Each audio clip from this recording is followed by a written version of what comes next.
साथियों, आज का दिन जम्मू कश्मीर के लिए बहुत ऐतिहासिक दिन है। हम केंद्र की नरेंद्र मोदी साहब का हृदय से धन्यवाद करते हैं कि नरेंद्र मोदी साहब ने जम्मू कश्मीर की बेटियों को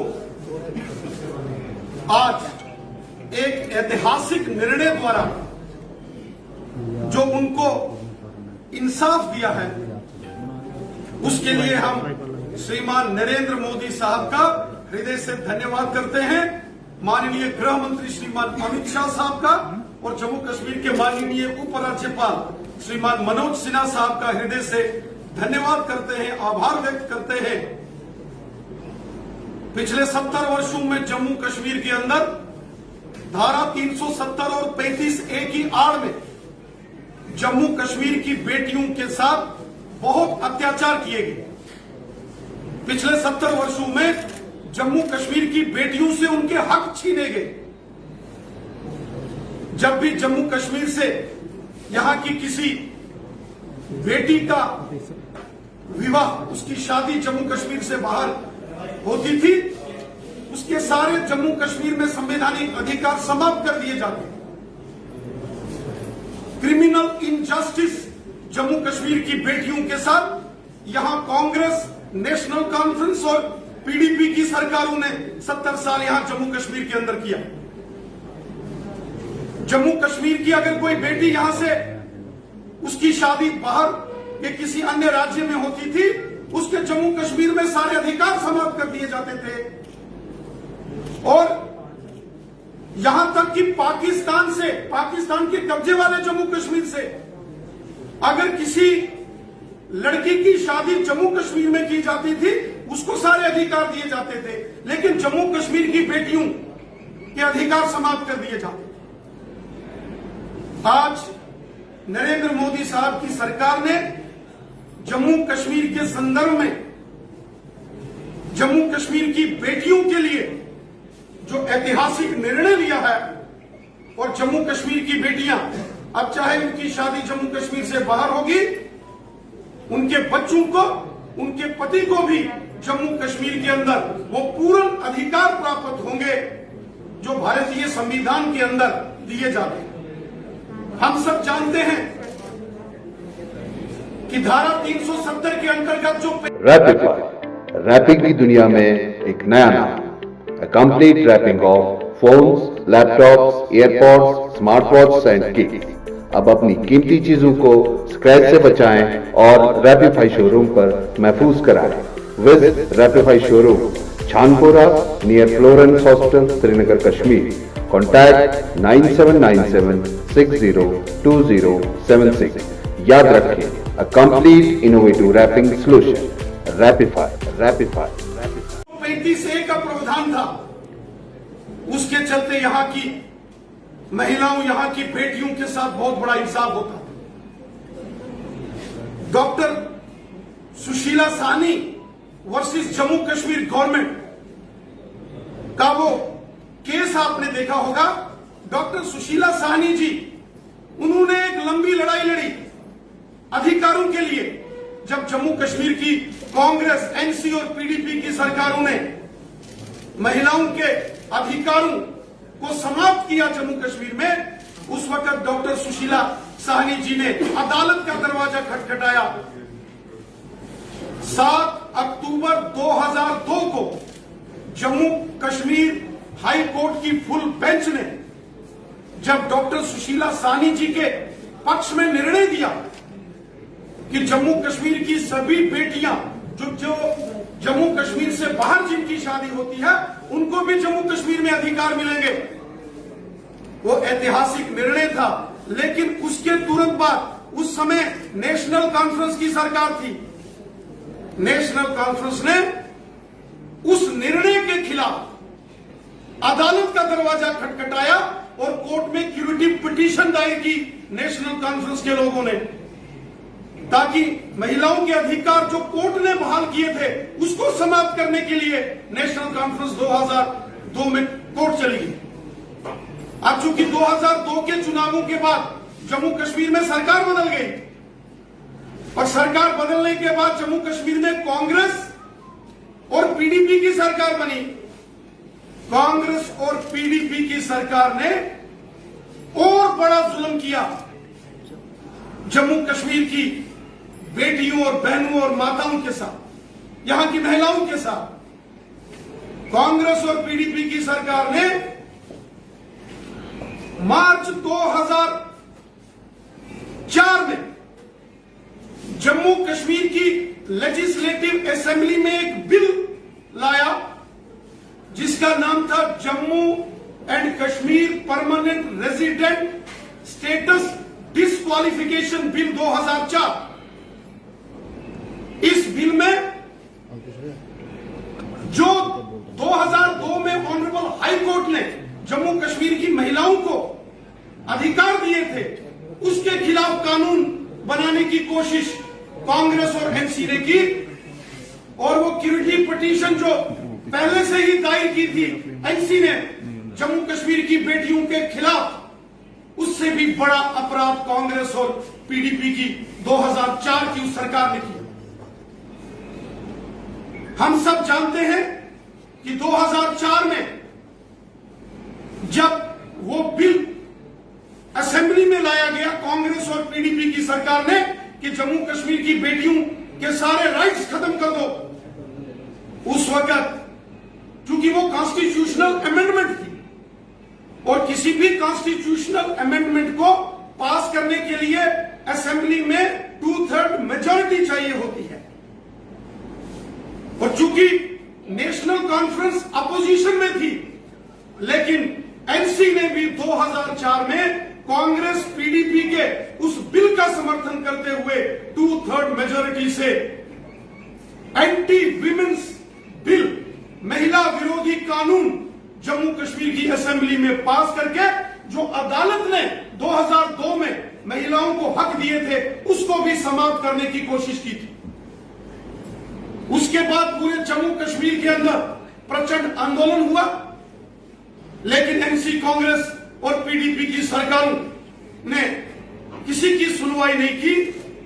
और आज जब धारा 370 समाप्त कर दी गई है, आज जब 35A को समाप्त कर दिया गया है, आज नरेंद्र मोदी साहब की सरकार ने जम्मू कश्मीर की बेटियों, जम्मू कश्मीर की महिलाओं के साथ इंसाफ किया है।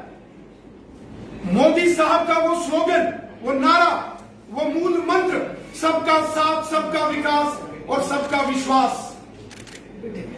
आज जम्मू कश्मीर की बेटियों को अधिकार देने के साथ यहां पूरा होगा। 70 साल धारा 370 की आड़ में, 35A की आड़ में जम्मू कश्मीर के अंदर कॉन्स्टिट्यूशनल ब्लंडर्स किए गए। यहां जम्मू कश्मीर के लोगों को उनके हकों से दूर रखा गया, चाहे वो गुज्जर बकरवाल थे, चाहे वो पश्चिम पाकिस्तान के रेफ्यूजी थे, वाल्मीकि समाज, गोरखा समाज के लोग थे, चाहे दलित समाज के शेड्यूल कास्ट कम्युनिटी के लोग थे, या जम्मू कश्मीर की बेटियां थी। समाज के हर वर्ग के साथ नेशनल कॉन्फ्रेंस और कांग्रेस की सरकारों ने जम्मू कश्मीर के अंदर अन्याय का खेल खेला।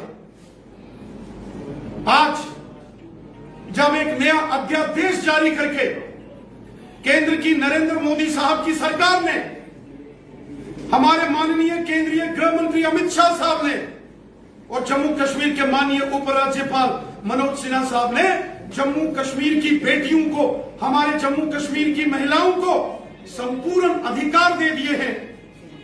अब अगर जम्मू कश्मीर की कोई महिला, कोई बेटी जम्मू कश्मीर से बाहर भी अगर उसका विवाह, उसकी शादी होती है, उस महिला को, जम्मू कश्मीर की बेटी को, उसके पति को और उसके बच्चों को जम्मू कश्मीर के अंदर वो पूर्ण अधिकार मिलेंगे जो जम्मू कश्मीर के किसी भी नागरिक को यहां मिलते हैं।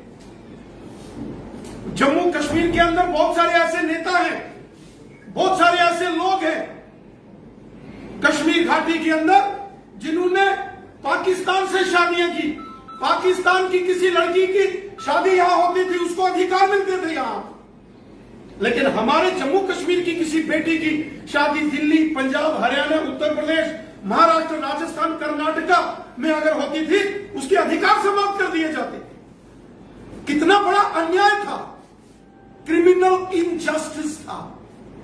इस अन्याय को, इस क्रिमिनल इनजस्टिस को केंद्र की नरेंद्र मोदी साहब की सरकार ने समाप्त कर दिया है।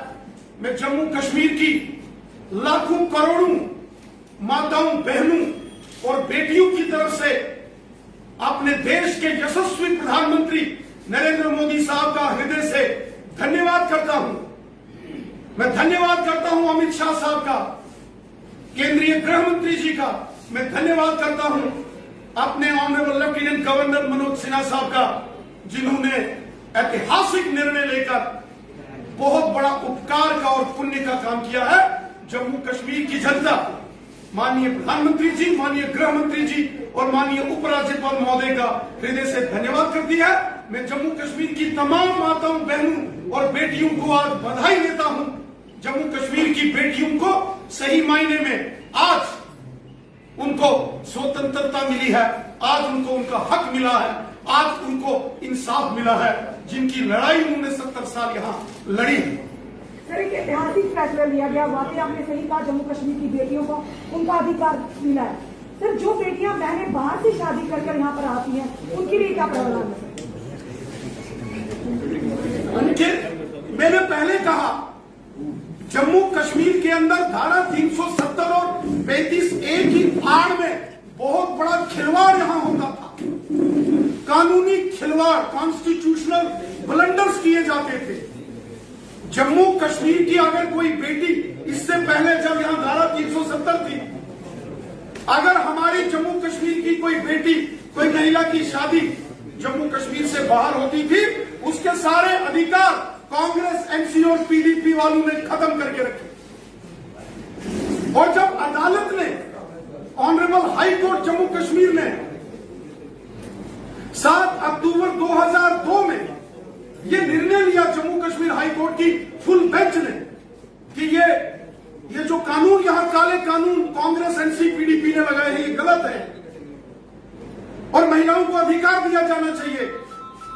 अदालत के फैसले के खिलाफ एनसी, कांग्रेस और पीडीपी ने मार्च 2004 में जो कानून महिलाओं की नागरिकता को रद्द करने के लिए लाया था, वो काला कानून था। जम्मू कश्मीर की अगर कोई बेटी की शादी पंजाब, हरियाणा, हिमाचल, दिल्ली, राजस्थान, महाराष्ट्र, कर्नाटका कहीं बाहर की जाती थी, उसके अधिकार समाप्त हो जाते थे। लेकिन अगर कोई कश्मीर का नेता पाकिस्तान से किसी लड़की से शादी करता था, उसको सारे अधिकार दिए जाते थे। डॉक्टर फारूक अब्दुल्ला, जो जम्मू कश्मीर के मुख्यमंत्री रहे, जब उन्होंने अपने घर में हिमाचल और दिल्ली से बहू लानी थी, बहू को तो अधिकार दे दिए, लेकिन जब डॉक्टर फारूक अब्दुल्ला की बेटी सारा अब्दुल्ला की शादी राजस्थान श्रीमान सचिन पायलट जी के साथ होती है, तो सारा अब्दुल्ला के सारे अधिकार खत्म कर दिए। अगर श्रीमती पायल अब्दुल्ला, जो डॉक्टर फारूक अब्दुल्ला की बहू थी, उनको सारे अधिकार यहां मिले, तो सारा अब्दुल्ला की शादी अगर राजस्थान में हुई, तो सारा अब्दुल्ला के अधिकार क्यों समाप्त कर दिए गए? आपको बहू के तो अधिकार चाहिए, लेकिन बेटी की शादी बाहर हो गई तो बेटियों के अधिकार आप समाप्त कर दोगे।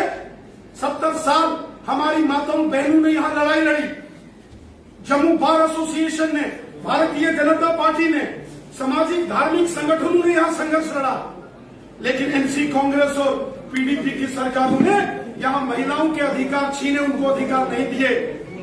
अंतोगत्वा जब धारा 370 समाप्त की गई, 35 से समाप्त की गई, उसका यह परिणाम है कि आज जो ऑर्डिनेंस, जो अध्यादेश जारी किया गया है, उसके तहत अब जम्मू कश्मीर की सभी महिलाओं को, माताओं, बहनों, हमारी बेटियों को वो सभी अधिकार प्राप्त होंगे जो भारतीय संविधान के तहत किसी प्रदेश के, देश के नागरिक को मिलते हैं। मैं जम्मू कश्मीर की सभी माताओं, बहनों, बेटियों को बधाई देता हूं और हृदय से अपने देश के यशस्वी प्रधानमंत्री श्रीमान नरेंद्र मोदी साहब का हृदय से धन्यवाद करता हूं, जो उन्होंने जम्मू कश्मीर की बेटियों, माताओं पर उपकार किया, उनको आशीर्वाद दिया।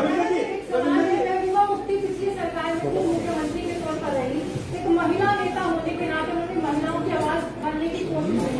आज वो लगातार ये कह रही है कि आपकी सरकार जो सत्ता की लड़ाई लड़ती रहोगी, लगता है वो करारा तमाचा है जिस तरह से तमाम अधिकार जो महिलाओं को। जम्मू कश्मीर के अंदर यहाँ महिला मुख्यमंत्री भी रही। हमारे साथ श्री रणवीर सिंह पठानिया बैठे हैं, जो बहुत उच्च कोटि के एडवोकेट हैं।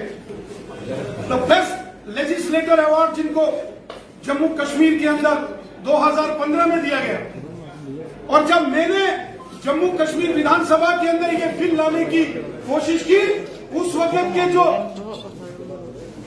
मुख्यमंत्री और वो सभी उनकी जो सरकार थी, उनकी जो वहां लॉ डिपार्टमेंट था, जो लॉ डिपार्टमेंट, जो कानून मंत्री वहां थे, उन्होंने उस बिल को रद्दी की टोकरी में डाल दिया था। हमने वहां संघर्ष लड़ा, लड़ाई लड़ी। महिला होने के बावजूद यहां की मुख्यमंत्रियों ने महिलाओं को अधिकार देने की कभी बात नहीं की है। ये नरेंद्र मोदी साहब की सरकार है कि उन्होंने आज जम्मू कश्मीर की बेटियों और जम्मू कश्मीर की महिलाओं के साथ इंसाफ किया है, जस्टिस किया है। रविंद्र जी, आपको नहीं लगता कि आप आज जो बातें कर रहे हैं लोगों को कहीं न कहीं गुमराह कर रहे हैं? क्योंकि जिस दिन धारा 370 और 35 टूटा था, महिलाओं को हक तो उसी दिन मिल गया था। आज जो ऑर्डिनेंस निकाला है वो उन महिलाओं जिन्होंने जम्मू कश्मीर के राज्य से बाहर शादी की है, उनके पति, वो भी जम्मू कश्मीर में, उनके पतियों को डोमिसाइल जब डोमिसाइल का अधिकार मिलेगा, जब डोमिसाइल सर्टिफिकेट मिलेगा, तो उनको यहाँ की नागरिकता और सारे संवैधानिक अधिकार मिलेंगे ना। वही तो नहीं दिए जाते थे, जिसके लिए हमने संघर्ष लड़ा, जिसके लिए जम्मू कश्मीर की महिलाओं ने संघर्ष लड़ा, जिसके लिए डॉक्टर सुशीला सानी ने कई वर्षों तक लड़ाई लड़ी और जिसके लिए निर्णय जम्मू कश्मीर की ऑनरेबल हाई कोर्ट ने दिया। लेकिन हाई कोर्ट के निर्णय के बाद यहाँ की एनसी, कांग्रेस और पीडीपी ने कानून बनाने की साजिश असेंबली के अंदर की। जो नरेंद्र मोदी साहब की सरकार में यहाँ पंचायती राज सशक्तिकरण किया गया, चाहे पंच हो, सरपंच हो, बीडीसी हो या डीडीसी के चुनावों में बड़े पैमाने पर जो है वो महिलाओं को उनके लिए सीटें आरक्षित की गई हैं। 33% आरक्षण जम्मू कश्मीर के अंदर इन सभी चुनावों में महिलाओं को दिया गया है। और जम्मू कश्मीर केंद्र शासित प्रदेश है। हमारे देश का पार्लियामेंट जो कानून पास करेगा वो जम्मू कश्मीर में लागू। आपने कहा क्रिमिनल इंजस्टिस है।